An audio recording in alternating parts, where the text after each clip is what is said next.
It's a 100% fact that every good song has drums in it. You see this? You seeing this? And it's also a 100% fact that your drums sound like sloppy, wet spaghetti.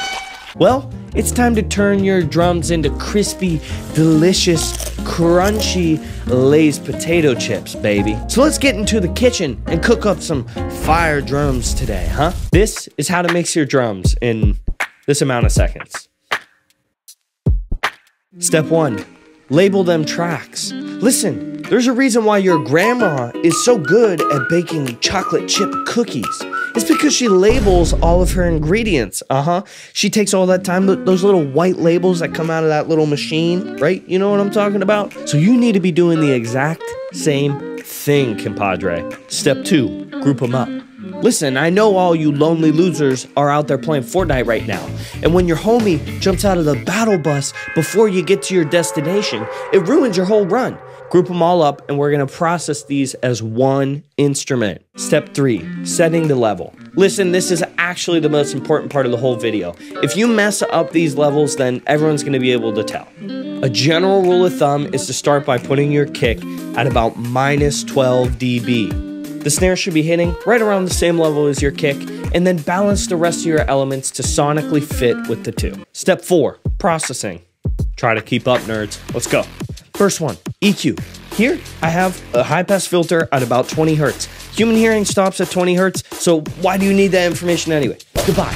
We're gonna come back to this EQ a little bit later. Compressor number 1. This is to get a more consistent sound.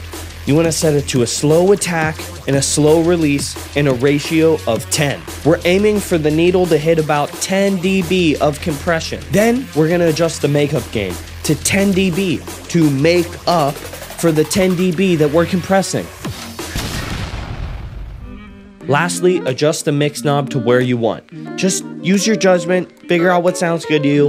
A lot of nerds set it to like 30%, so. Okay, compressor number 2. This is for punch in your mix. Fast attack, fast release. Ratio of 10. The last compressor had slow and slow. This compressor has fast and fast. They're like the yin and the yang of your drums. Once again, 10 dB of compression, 10 dB of makeup. And then adjust that mix knob to wherever you want, baby. Compressor number 3.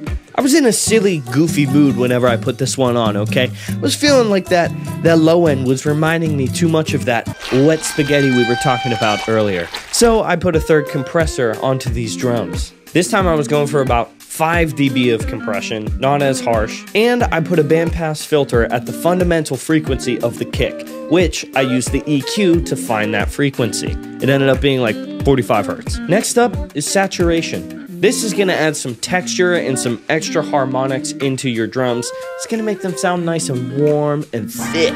Don't overdo it, or do overdo it. I don't care, do whatever you want. I'm not your dad. Unless I am. I also have a limiter on this drum track. As you can see, the needle is barely moving. I'm not trying to push this thing too hard. I'm just trying to kind of have it up there as a safety net for really loud sounds. EQ, EQ. Remember how I said we'd be back? Well, here we are. I want to add some hiss and some punch to my drums. So I'm going to put some high end, a little bit of mids, and a little bit of lows.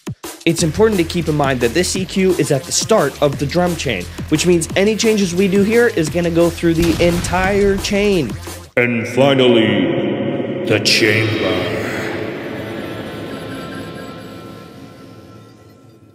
I put the whole drum kit through like this little chamber reverb just because I wanted to add some space. So that's how you do it. Yay. Without further ado, the before and the after.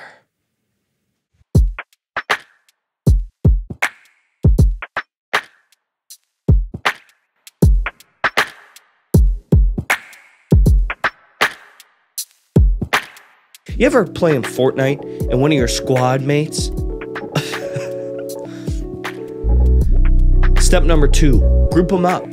Let's say you were playing Fortnite like I know all you lonely losers do, okay? And your squad mate